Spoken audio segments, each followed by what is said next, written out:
ရှမ်းမင်းဆက်နောင်ပိုင်းကျို့ပင်မင်းမြတ်ဟာစင်ချင်ဉဏ်မရှိတာကြောင့်မို့အမိကိုချောင်းမိခွေးဖြစ်တဲ့ကျို့ဝင်ကကျင်ရတော်အဖြစ်ဟန်ဆောင်ပြီးလူလောကထဲမှာတိုင်းပြည်ရေးကိုအုပ်စိုးချယ်လေခဲ့တော့တယ်။လူသားတွေဒုက္ခရောက်နေရကြောင်းမို့ကောင်းကင်နတ်မင်းတွေဟာကြည်ရှိကုန်းကျောင်းဆောင်ကိုဆုလက်အဖြစ်ဆရာတစ်ပါးပေးသနာခဲ့တယ်။ကြည်ရှိကုန်းကိုင်းရဲ့တပည့်ဖြစ်တဲ့ကျန်းကျရာဟာသုံးလောကငြိမ်းချမ်းဖို့အတွက်လူသားတွေကိုမိခွေးလက်ပါစေဖြစ်ဖို့ကြိုးစားနေတဲ့အမိကိုချောင်းမိခွေးကျို့ဝင်ကိုချိတ်ပိတ်ဖန်ဆီးလိုက်နိုင်ခဲ့တယ်။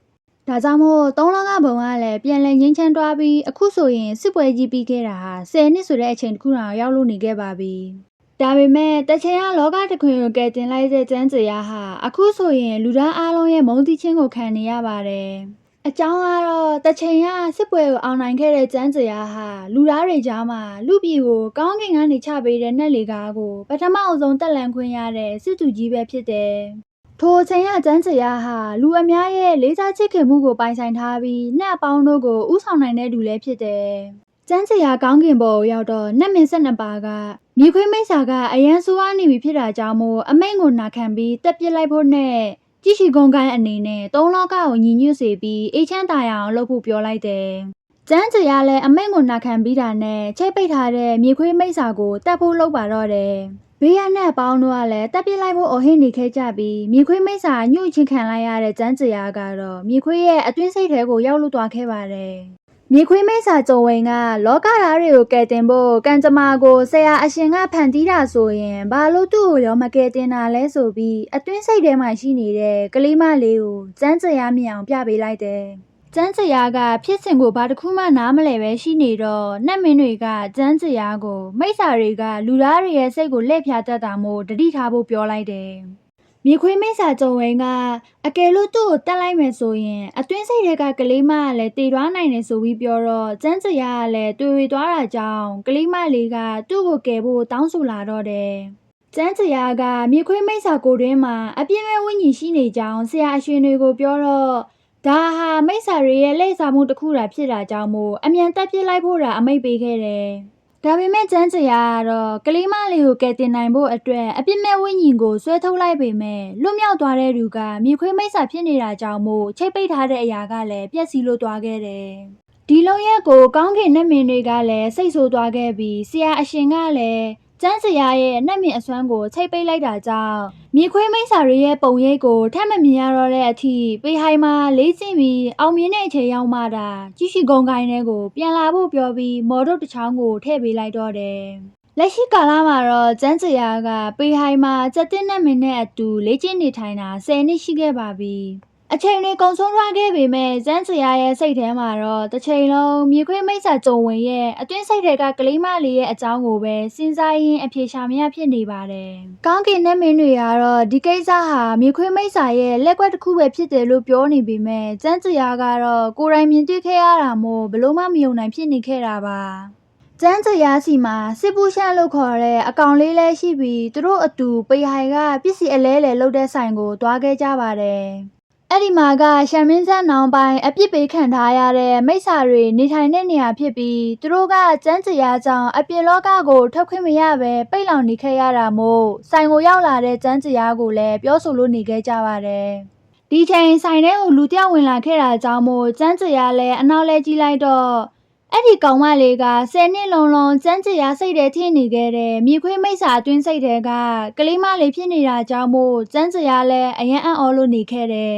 ။ကောင်မလေးကလည်းအနှံ့ရောင်ပန်းပွင့်တဲ့တောင်ကိုလာရှာတာဖြစ်ပြီးဆိုင်ရှင်ကလည်းဒီသုံးလောကမှာရိုးတူးတောင်တစ်ခုတည်းကဒါအနှံ့ရောင်ပန်းတွေပွင့်ကြောင်ပြောပြလိုက်တယ်။ကောင်မလေးရဲ့နာမည်ကရှောက်ကြုံဖြစ်ပြီးသူကအဖိုးခပေးမှာမို့တောင်ပေါ်ကိုဘလို့တွားရလဲဆိုပြီးဆိုင်ရှင်ကိုမေးလိုက်တော့ရိုးတူးတောင်ကနှက်မင်းတွေရဲ့အပိုင်ဖြစ်ပြီးကျိုးပင်ကလည်းတောင်ပေါ်မှာပိတ်လောင်ခံထားရတဲ့ဖူးစာရေးနှက်မင်းဖြစ်တာကြောင့်မို့လွန်ခဲ့တဲ့2နှစ်ကစပြီးအနှံ့ရောင်ပန်းတွေကတောင်အောက်ခြေကနေစားပွင့်လာခဲ့ပြီးမို့တောင်ပေါ်တက်တဲ့လမ်းကိုတောင်ရှာမတွေ့နိုင်တော့တော့ဘူးဆိုပြီးသူ့မှာရှိတဲ့မြေပုံကိုထုတ်ပြလိုက်တယ်။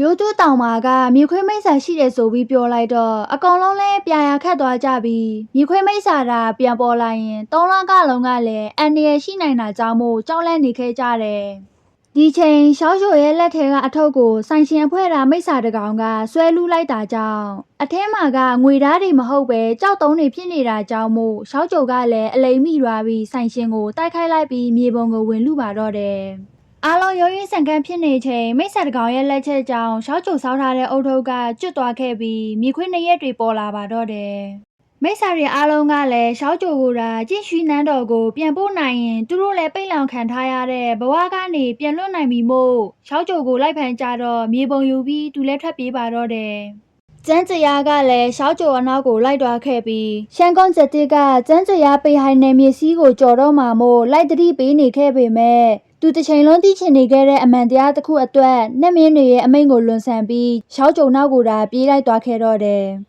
တနေရာရောက်တော့ရှောက်ကြိုကိုရှာတွေ့သွားခဲ့ပြီးမြေခွေးမိစ္ဆာတွေနဲ့ဘလို့ပတ်သက်နေလဲဆိုပြီးမေးလိုက်ပေမဲ့ရှောက်ကြိုကိုယ်တိုင်ကတော့ဘာတစ်ခုမှနားမလည်ခဲ့ပါဘူးဒါပေမဲ့သူ့ရဲ့ခြေထောက်မှာတော့မြေခွေးမိစ္ဆာရဲ့အနီရောင်ခြေချင်းကရှိနေခဲ့တယ်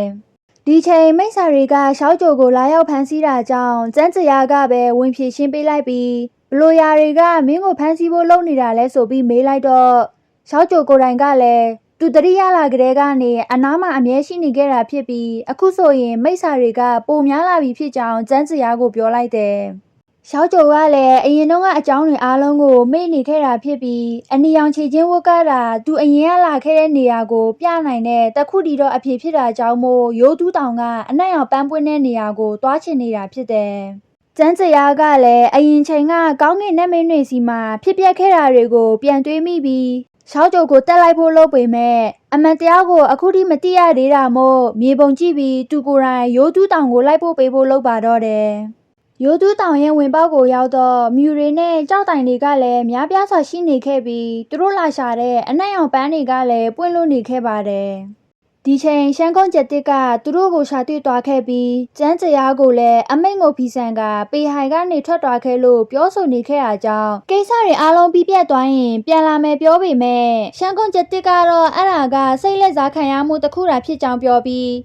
းစိတ်ထင်ရလုပ်နေတဲ့ကျန်းကျရာကိုလည်းဒေါသထွက်နေခဲ့တယ်ကျန်းစရာတို့နှစ်ယောက်တယောက်ကိုတယောက်စိတ်ဆိုးပြီးရန်ဖြစ်နေကြတဲ့အချိန်တစ်ဖက်မှာရှောက်ကြိုကိုတော့မိစ္ဆာတွေကဖမ်းခေါ်လို့သွားခဲ့ပါတယ်ဖမ်းသွားတဲ့လူကတော့တောင်ပေါ်မှာပိတ်လောင်ခံထားရတဲ့ဖူးစာရှင်နဲ့မင်းကျိုးဘီရင်ဖြစ်ပြီးရှောက်ကြိုခြေထောက်မှာရှိတဲ့ခြေချင်းဝတ်အကြောင်းကိုလည်းသိနေခဲ့ပါတယ်ဒီအရာကတာမန်ခြေချင်းမဟုတ်ပဲတော့တစ်ခုဖြစ်ပြီးမြေခွေးမိစ္ဆာနဲ့တေအတူရှင်အတူဝိညာဉ်ပူချုံနှောင်ချင်းခံထားရကြောင်းရှင်းပြလိုက်တယ်ခြေချင်းရဲ့တရုတ်မှန်တာပေါ်လာခဲ့ရင်မြေခွေးမိစ္ဆာလည်းထွက်လာနိုင်တာကြောင့်မို့ကျိုးဘီရင်ကရှောက်ကြိုရဲ့ခြေချင်းတော့ကိုဖွင့်လိုက်ပြီးတက်ဖို့လုပ်ပါတော့တယ်ဒီချိန်မြေခွေးမိစ္ဆာအစွမ်းကရှောက်ကြိုစီမှာလည်းကိန်းအောင်နေတာကြောင့်မို့စိတ်ညှို့စွမ်းအင်တွေပေါ်ထွက်လာတာကိုကျန်းကျရာကလည်းမြင်သွားခဲ့ပြီးရှောက်ကြိုကိုရိုးတူးတောင်မှာမင်းကိုဘယ်သူမှစောင့်နေတဲ့လူမရှိဘူးလို့ပြောပြီးတက်ဖို့လုပ်နေတဲ့အချိန်မိစ္ဆာတွေကရှောက်ကြိုကိုထပ်ပြီးဖမ်းခေါ်သွားပါတော့တယ်ကျန်းကျရာတို့ကလည်းမိစ္ဆာတွေတွားရနောက်ကိုပြေးလိုက်သွားခဲ့ပြီးအမိကိုချောင်းမြေခွေးမိစ္ဆာကိုတွေးလိုက်ရတာကြောင့်ရှမ်းကုန်းကျက်တစ်ကလည်းအယမ်းအံ့ဩသွားခဲ့တယ်တကယ်တော့ရှောက်ကြိုဟာစူးအိမ်တော်ကမင်းသမီးတစ်ပါးဖြစ်ပြီးကျိုးဘီရင်နဲ့လက်ထပ်ခွင့်ရမယ့်သူလည်းဖြစ်တယ်။ဒါကိုမြေခွေးမိစ္ဆာကတိုင်းပြည်ကိုအုပ်ဆိုးချယ်လှယ်ချင်တာကြောင့်မို့မိဖုရားတစ်ပါးဖြင့်ဟန်ဆောင်နေထိုင်ခဲ့ပြီးဘယင်နဲ့လက်ထပ်ရမယ့်ရှောက်ကြိုကိုတော့သူ့ရဲ့အတွင်းစိတ်ထဲမှာတသက်လုံးပိတ်လောင်ထားခဲ့တာဖြစ်တယ်။ဒါပေမဲ့ရှောက်ကြိုကမြေခွေးမိစ္ဆာစွမ်းရင်အချို့နဲ့သူ့ခန္ဓာကိုယ်ကိုဖွဲ့စည်းလိုက်ပြီးပိတ်လောင်ထားတဲ့ဝိညာဉ်ကထွက်ပြေးသွားနိုင်ခဲ့တာမို့အခုကစပြီးသူနဲ့တရားတဲ့ပြန်နေဖို့ရှောက်ကြိုကိုဆွဲခေါ်နေခဲ့တယ်။ကျန်းကျရာနဲ့ရှမ်းကုန်းကျက်တဲ့နှစ်ယောက်အတူပေါင်းကမြေခွေးမိစ္ဆာကြိုဝင်ကိုတိုက်ခိုက်ကြပြီးဝိညာဉ်ပူပေါင်းထားတဲ့ခြေချင်းတော့ကိုဖျက်ဖို့လုပ်ပေမဲ့ဒီအရာကကောင်းကင်နတ်မင်းတွေကိုယ်တိုင်ခတ်ထားတဲ့တော့ဖြစ်တာကြောင့်မို့ကျန်းကျရာတို့ကလည်းမဖြုတ်နိုင်ပဲရှိနေတော့တယ်။တကယ်တော့ကောင်းကင်နတ်မင်းတွေဟာကဘာကြီးကိုကယ်တင်နိုင်ဖို့အပြစ်မဲ့လူတစ်ယောက်ကိုစသေးချင်းဆိုတဲ့ခေါင်းစဉ်အောက်မှာရှိနေခဲ့တာကိုကျန်းကျရာတယောက်အခုမှပဲသဘောပေါက်သွားတော့တယ်။ကျန်းကျရာနဲ့ရှမ်းကုန်းကျက်တဲ့နှစ်ယောက်တို့ကိုမြေခွေးမိစ္ဆာကတပ်ဖို့လုပ်နေတဲ့အချိန်စစ်ပူးရှမ်းကဝင်တိုက်ခိုက်ပေးတာကြောင့်ထိခိုက်ဒဏ်ရာရသွားပေမဲ့ကျန်းကျရာတို့အားလုံးကိုတော့ရအောင်ကယ်ထုတ်နိုင်ခဲ့တယ်။ဒဏ်ရာပြင်းထန်တဲ့စစ်ပူးရှမ်းကလမ်းတစ်ဝက်မှာပဲဆုံးပါသွားခဲ့ပြီးသူ့ဝိညာဉ်ကကျန်းကျရာနဲ့ရှောက်ကြိုတို့အားလုံးကိုလည်းနှုတ်ဆက်ပြီးပျောက်ကွယ်သွားခဲ့တယ်။ တစ်ဖက်မှာမြေခွေးမိတ်ဆာကလည်းအခုမှအမှန်တရားကိုသိသွားတဲ့ကျိုးဘီရင်ကိုလည်းတက်ပစ်လိုက်ပြီးရှမ်းကုန်းကျက်တစ်ကတော့သူတို့ကတာတစ်ချိန်လုံးမမြင်နိုင်ပဲစန်းစရာမြင်နိုင်တဲ့အရာကိုလိလူရှုထားကြပြီးအကယ်၍ဝိညာဉ်ပေါင်းဆက်ထားတဲ့တော့ကိုတာမဖြေနိုင်ရင်ရှောက်ကြိုကိုလည်းကယ်နိုင်မှာမဟုတ်ကြောင်းပြောနေခဲ့တယ်ဒီတော့ဟာလည်းတစ်ချိန်လုံးသူတို့ယုံကြည်လာခဲ့တဲ့ဆရာသခင်ကလှုပ်ထားတာကိုတီးတဲ့ကျန်းစရာကကောင်းကင်နတ်မင်းကိုတွားရောက်တွေ့ဆုံဖို့လုပ်ပါတော့တယ်ဒါပေမဲ့ကောင်းကင်နတ်မင်းတွေကကျန်းစရာကိုပြစ်ဒဏ်ချမှတ်ထားတာကြောင့်တွားရောက်တွေ့ဆုံဖို့အခက်တွေ့နေစဉ်ရှမ်းကုန်းကျက်တစ်ကပဲသူကြင့်ကြံထားတာတွေပြည့်စည်သွားမှတီးတာတောင်ဂယုမဆိုင်ပဲကျန်းစရာကောင်းကင်နတ်မင်းတွေနဲ့တွေ့ဆုံပြီးဖြည့်ရှင်းချက်ရယူနိုင်အောင်သူ့အစွမ်းကိုအသုံးချပေးလိုက်တော့တယ်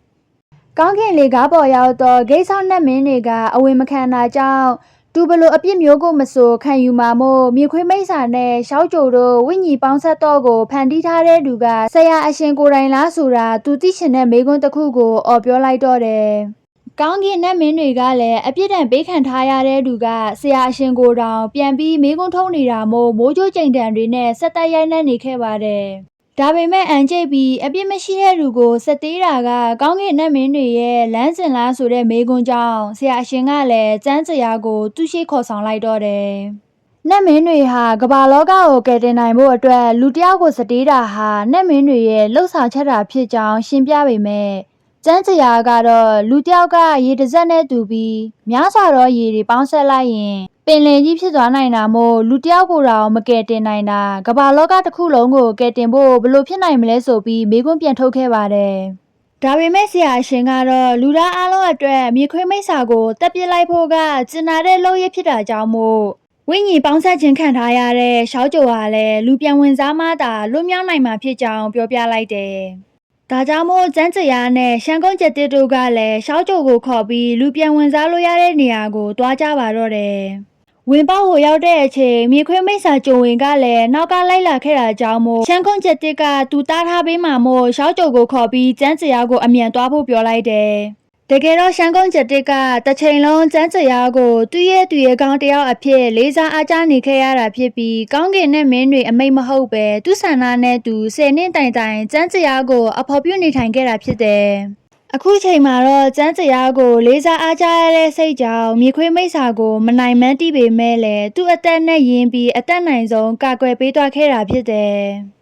တစ်ဖက်မှာကျန်းစရာတို့နှစ်ယောက်ကလည်းလူပြန်ဝင်စားမဲ့နေရာကိုရောက်လာခဲ့ကြပြီးရှောက်ကြိုကတော့သူ့ကိုတစ်ချိန်လုံးယုံကြည်ပြီးစောင့်ရှောက်ပေးခဲ့တဲ့ကျန်းစရာကိုကျေးဇူးတင်စကားပြောပြီးနှုတ်ဆက်ပြောက်ကွယ်သွားခဲ့တယ်။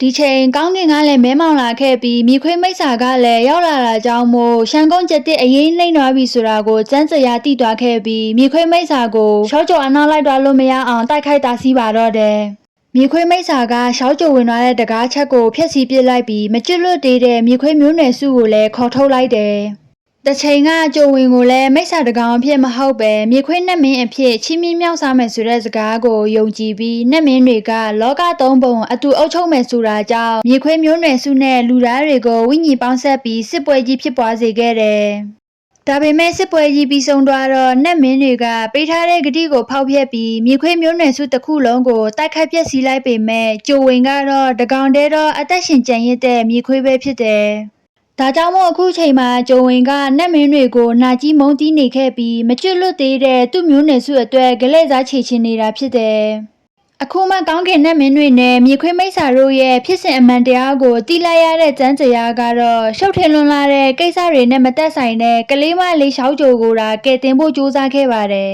။ကောင်းကင်နတ်မင်းတွေနဲ့မြေခွေးမျိုးနွယ်စုတိုက်ပွဲကလည်းပြင်းထန်နေခဲ့ပြီးကျန်းစရာကအပြစ်မဲ့တဲ့သူ့အပေါင်းပါတွေဖြစ်ကြတဲ့စစ်ပူရှမ်းနဲ့ရှမ်းကုန်းကျက်တစ်တို့လိုရှောက်ကြိုကိုလည်းမဆုံးရှုံးချင်တာကြောင့်မို့ကိန်းအောင်နေတဲ့စိတ်ဆွမ်းအင်တွေနဲ့အတူမိစ္ဆာတွေကိုတိုက်ထုတ်နိုင်ခဲ့ပေမဲ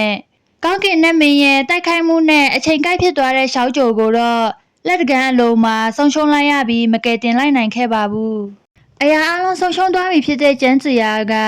နတ်မင်းတွေကမလိန်တက်ဘူးမလားဆိုတဲ့ရှောက်ကြိုရဲ့စကားတန်ကိုပြန်ကြားရအောင်နေတော့ကောင်းကင်ပေါ်ကနေနတ်လေကားကိုချပေးတာအကြောင်းတက်လန့်သွားခဲ့တယ်။သူတစ်ချိန်ကနတ်မင်းတစ်ပါးအဖြစ်တစ္ဆာဆိုခဲ့တာတွေကိုပြန်မြင်အောင်နေခဲ့ပြီးတစ်ချိန်လုံးယုံကြည်လာခဲ့တဲ့အရာကအခုချိန်မှာတော့သူ့စီကနေအရာအလုံးကိုလူယူသွားခဲ့ပြီပဲဖြစ်တယ်။ ဆရာရှင်ကလောကလူသားအားလုံးအတွက်အကောင်းဆုံးလုပ်ရတစ်ခုတာဖြစ်ကြောင်းပြောတော့ကျမ်းကျရာကလည်းအခုချိန်ကစားလို့ကဘာကြီးလဲငိမ့်ချမ်းပြီးလူသားတွေလည်းနောက်ထပ်အလိမ်ညာမခံရဖို့နဲ့လောကတခွင်တရားမျှတမှုမရှိကြောင်းပြောပြီးတစ်ချိန်လုံးယုံကြည်လာခဲ့တဲ့ကောင်းကင်နတ်မင်းတွေကိုလွန်ဆန်ကနတ်လေကားကိုချိုးဖျက်ပျက်စီးပစ်လိုက်တယ်အားလုံးပြီးဆုံးသွားတော့လောကကြီးရဲ့အရာအားလုံးကလည်းအေးချမ်းမှုပျော်ရွှင်မှုတွေနဲ့မျောလင့်ချက်ပန်းမှန်တွေတစ်ဖန်ပြန်ပွင့်လာခဲ့ပြီးရှင်တန်လွတ်လာခဲ့ပါတော့တယ်ပရိသတ်များရှင်လောကမှာကိုတစ်ချိန်လုံးယုံကြည်လာခဲ့တဲ့အရာတစ်ခုကလမ်းမရောက်နေတာကိုသိရတဲ့အခါတုံ့ဆိုင်မှုမရှိပဲယုံကြည်ချက်အပြည့်နဲ့တာကြောခိုင်းနိုင်ဖို့အရေးကြီးပါတယ်အဆုံးထိလိုက်ပါကြည့်ရှုပေးတဲ့ပရိသတ်တယောက်ချင်းစီကိုလည်းအထူးကျေးဇူးတင်ပါတယ်ရှင်